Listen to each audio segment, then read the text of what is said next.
Felseal Arbiter's Mark is a heavily JRPG-inspired story-driven turn-based tactical RPG which will have you explore an interesting fantasy world as a representative of those meant to enforce the laws of the land. The game starts off with you witnessing a crime and then goes into further weirder, interesting and intriguing avenues. You'll get into a lot of fights, have access to a crap ton of classes, abilities, spells and items, and will find out what's the deal with the whole Arbiter's Mark thing. If that sounds interesting, join me after the following call to action to find out more about Felseal Arbiter's Mark. If this is the first time on my channel, welcome. I'm Steven Nonsense, geek culture analyst, RPG extraordinaire. I bring you indie RPG strategy and city builder reviews, so make sure to subscribe if you enjoy what I'm trying to build here. If you're already a subscriber, welcome back, and remember to click that bell button, it really helps a lot. I initially covered Felseal back in the autumn of 2017 during their Kickstarter campaign.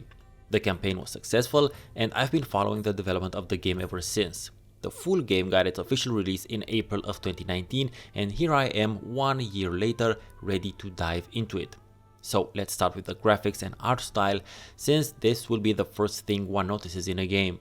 Felseal Arbiter's Mark is illustrated in a somewhat cartoony yet realistic style of pixel art. The backgrounds are wonderfully detailed, making use of lots of light and shade effects. The character sprites are likewise intricate and everything seems to be properly proportioned, but they do have some oddly simplistic faces. However, you get used to them fairly quickly. I don't know, look at the footage throughout this video and you let me know in the comments if you think the faces look a bit too simplistic. It might just be because of the size of the sprites after all. There is a definite contrast between the sprite models and the character images we see during the story sections. These portraits look nothing short of spectacular. That being said, there is a huge amount of variety in the character sprites and you can customize their look up to a crazy amount of detail. Each item of clothing has around 10 variations, and this isn't taking into consideration the color options. Also, there are quite a few items of clothing. This not only means that you can have a crazily custom looking party, but that human enemies will almost never look the same either, seeing as how their looks seem to be randomly generated. The enemy creature designs are also super creative, and you'll never know what the various animals are capable of until they use their attacks and abilities on you. Likewise, the various spell and ability animations are really top notch. The higher a spell's level, the more visually spectacular the animation is. A lot of time, effort and skill was put into this aspect of the game, and it definitely shows. Combat encounters happen on particular spots or nodes on the map, and once you are initially victorious, you can continue to replay that encounter for reasons I'll get into a bit later. The combat encounter maps have a lot of diversity in terms of setting as well as verticality. You can push enemies into other enemies and obstacles, or have them fall down to the ground for extra damage. And depending on the map, you might even be able to drown them if you push them into the drink. But keep in mind that the enemies can do the same to you. The level of encounter difficulty increases as you advance through the story and open up more portions of the map. But I mentioned earlier you can always go back and replay an already finished encounter. Why would you want to do that? Firstly, some combat encounter maps have treasure chests which you may not be able to open from your first go through the map. Secondly, it's a great way of grinding experience and money from an encounter you know you can beat. Thirdly, you might want to go back to a lower level encounter in order to heal your characters of injuries. See, there's no real death in the game. Once a character loses all their HP, they die, as in disappear from the map. You can resurrect them while still in combat, via items or spells, but they return injured. Injured characters have lowered stats, and the more they die, the more injuries they can accrue. The only way for them to heal from injuries is to not participate in fights. Skipping one fight equals them healing one injury. So going into a low level encounter with injured characters absent will allow you to heal them at no real risk to your now considerably stronger characters. One other use of going back to lower level encounters is to test out new classes, weapons and abilities without risking any injury to your characters. More about the classes in a bit. Now, initially you might think that you won't need to use such cheesy tactics in order to deal with the game. I mean, you're an experienced turn-based RPG player.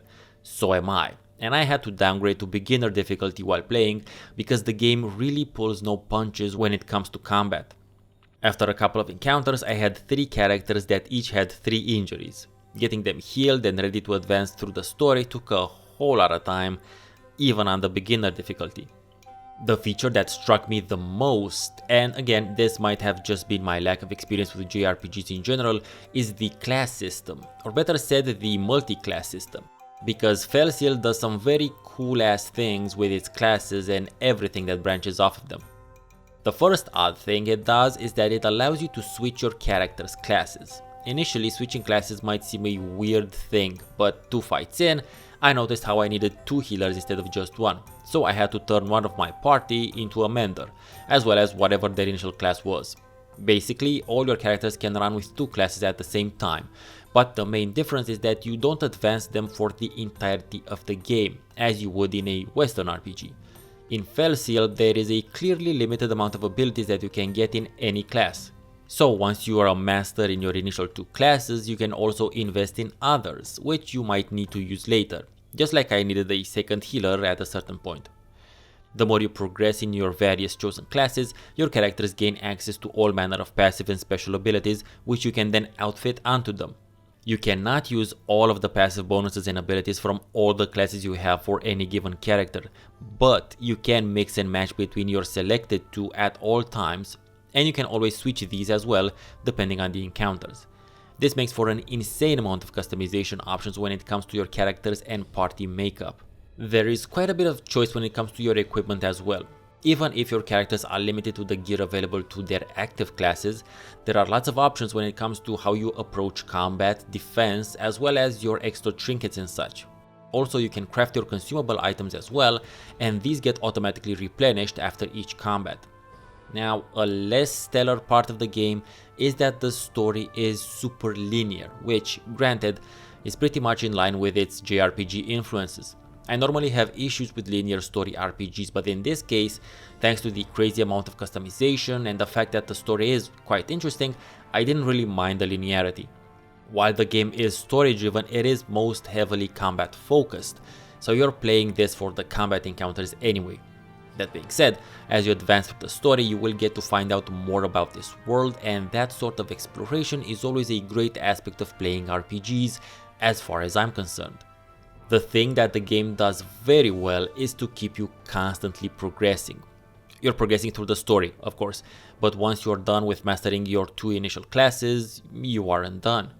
Your characters gain a new level whenever they reach 100 XP, and as long as you progress through the story at a decent clip, this will happen constantly. So your characters will be continuously progressing and thus allowing you to improve other classes. As you advance in levels and become a master in some classes, others open up to you, kind of like prestige classes in D&D. So later on in the game, you might switch completely to classes that weren't available from the beginning. Damn, I just said classes a whole lot.